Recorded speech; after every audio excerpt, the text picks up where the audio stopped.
fiecare an, la sfârșit de an, sărbătorim intrarea noului an. Unii l-au trecut bine,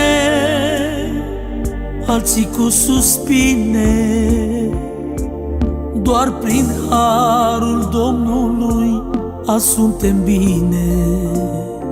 În anul ce-a trecut, prin multe am trecut, prin încercări, dureri și întristări, prin necazuri grele, am trecut prin ele. Numai Tu, Iisus, ne-ai dat o mângâiere.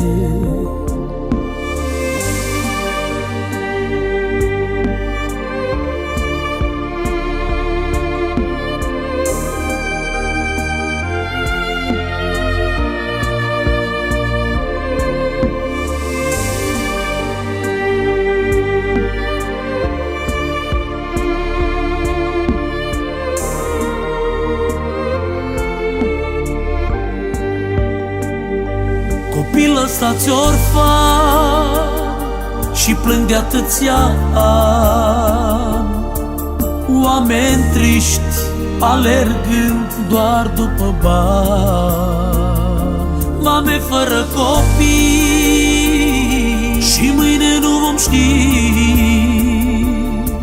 dacă noi vom mai trăi sau vom muri. Doamne, în acest an nu știm ce va fi,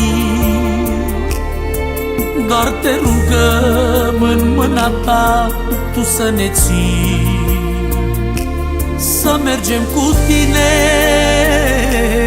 la greu și la bine, să slujim cu scumpătate, Stăpâne.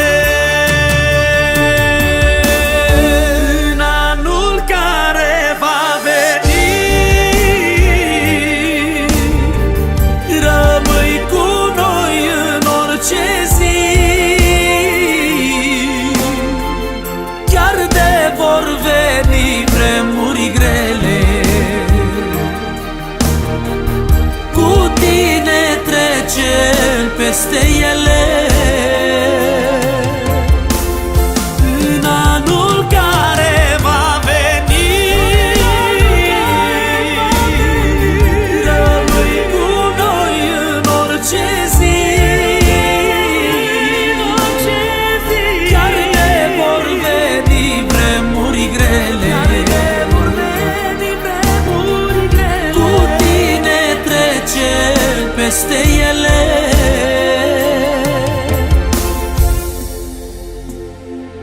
Doamne, în acest an nu știm ce va fi,